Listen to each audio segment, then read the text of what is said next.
Hey, it's been a while. I'm Dibbity with the MCSR wiki, and today I'm gonna show you how to do arguably the hardest strategy in Minecraft speedrunning. Zero cycling.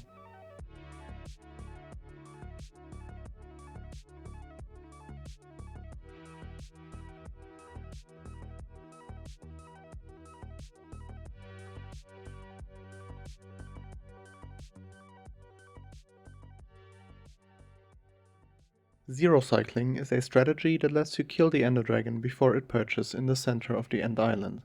Instead of waiting for a perch, you tower to the dragon's first node and use beds and respawn anchors to keep the dragon cycling until it dies. When mastered, zero cycling is extremely consistent and leads to very fast end splits. Compared to one cycling, zero is faster but also significantly harder to do consistently.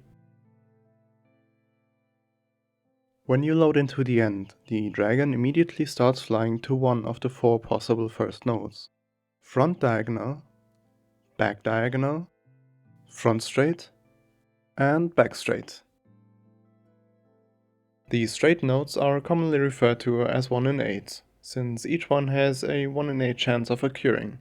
Knowing which node the dragon is flying to is important, because it tells you where to pearl and where to build your setup. The end always generates with 10 obsidian pillars of varying heights. The player spawns on a 5x5 obsidian platform at fixed coordinates. However, the surrounding endstone terrain is random. This means you can spawn buried by endstone, but I'll cover a trick for that later. Once you reach the correct position, you need to build your setup. Here is the standard staircase setup most people do. You staircase up twice, bridge out one block to the left, place 2 blocks on top, and then 2 indestructible blocks with a bed between them. Indestructible blocks include obsidian, crying obsidian, and respawn anchors. Respawn anchors are the best option since they are both indestructible and can also be used as explosives after the beds.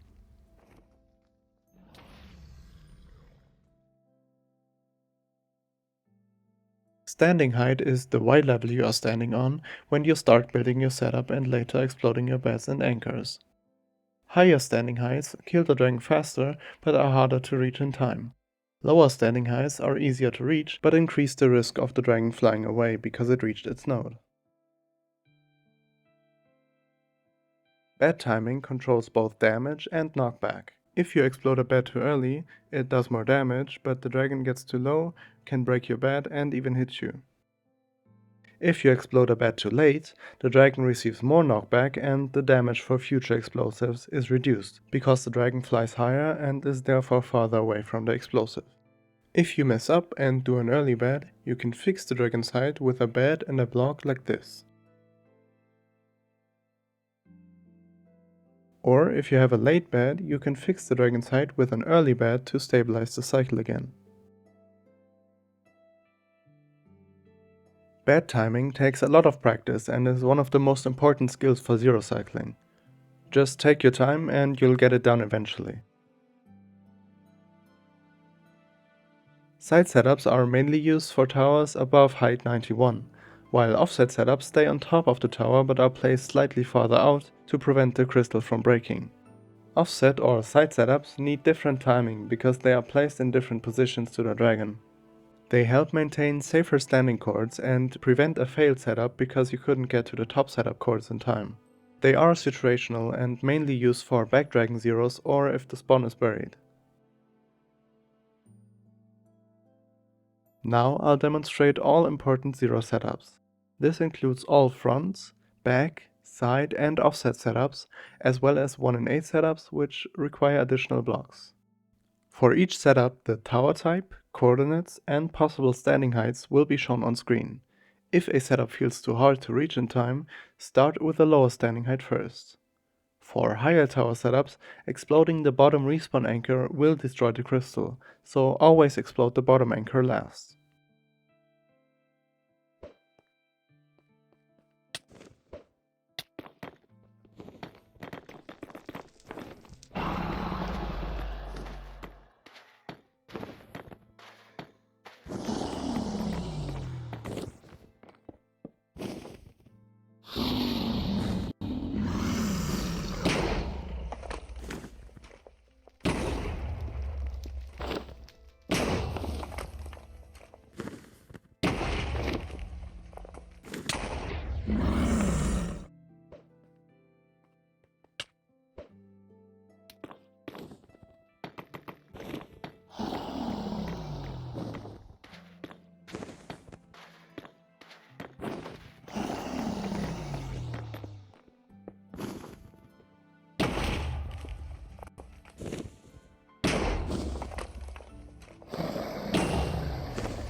A +1 is the use of 2 beds on a single rotation to deal more damage to the dragon.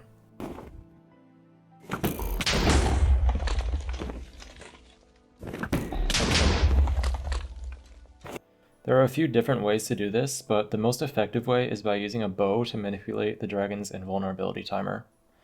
If you aren't familiar with the invulnerability timer, take a second to read this section from the Minecraft wiki, and make sure you understand it because it's the core mechanic that makes +1s possible. The important thing to note here is that any damage greater than the original damage that's caused the invulnerability causes only the difference between the original and new damage amounts to be dealt. We can take advantage of this mechanic by shooting the dragon to start its invulnerability timer, exploding a bed near the end of the 10-tick window, and then exploding another bed right after the 10-tick window is over. This allows us to get full damage with both beds despite exploding them only a few ticks apart. I recommend using the +1 timing assistant in the Zero practice map to help you visualize the dragon's invulnerability timer and learn the timing for +1s. Something to note is that shooting the dragon will cause it to be lower by the time you explode the bed. In some cases, this can make the difference between the dragon breaking the bed or not, so you have to be careful not to bow the dragon when it's too low. With enough practice, you can get a feel for how low the dragon has to be to break the bed, and you can decide whether or not to bow the dragon based on its height. Similarly, if the dragon is higher than where you want it to be, you can bow it multiple times to get it to a lower height and deal more damage with your beds. This is especially useful for hitting 2+2s in some cases where you would not be able to hit them otherwise.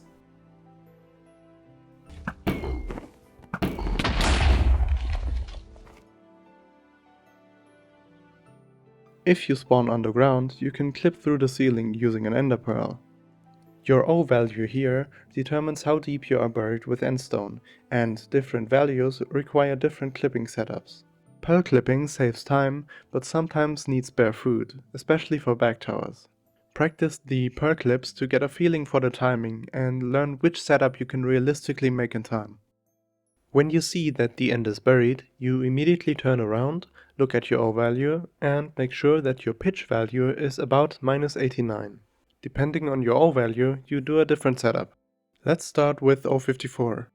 After mining 2 blocks, you throw a pearl and immediately start spamming spacebar once you're stuck in the ceiling. Same thing for 55 and 56, but you just mine 3 blocks before pearling through the ceiling. For O57, you have to mine 4 blocks, sneak, throw the pearl, and then spam jump.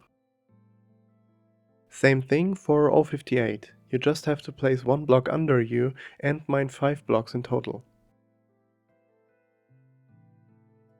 Same thing for anything higher than 58. For 59, you stack up 2 blocks, for 60, 3 blocks, etc. For all these setups, make sure that you don't turn around too early. Wait until you see the end sky and then turn around. Your ender pearls are one of the most important parts of getting to your setup in time. Always sprint jump terrain pearls to maximize distance. For tower pearls, adjust based on your previous pearl landing. However, avoid throwing your pearls too high. Higher throws travel farther vertically, but take much longer to land, which often costs you the setup. Your goal is a rather low, fast pearl that lands quickly while still covering enough distance. Jumping right before the pearl lands is also very good, because you have more time to place your first block on the tower. Breaking the crystal with your pearl will almost always make the dragon fly away, failing the 0. Don't rebuild your entire hotbar for 0 cycles. I'm a rather bad example for this. Only add or replace items when necessary, and avoid shifting slots to preserve your muscle memory. Your 0 hotbar should feel almost identical to your normal hotbar.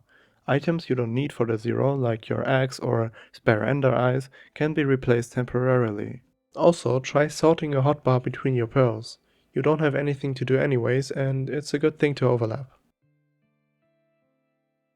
If the dragon feels laggy or desynced, briefly pausing and unpausing can fix the issue. Make sure that you turn up your entity distance and render distance before or shortly after entering the end.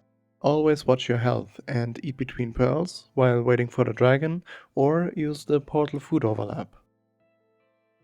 Before filling the last eye, offhand your food, jump, fill the eye, and hold right click. This skips the food animation and is a pretty cool trick. A death reset in the portal room before zero cycling is very common and often the safest option. If you get stuck in a cage tower like this, you can pearl out or boat out like this to continue zero cycling.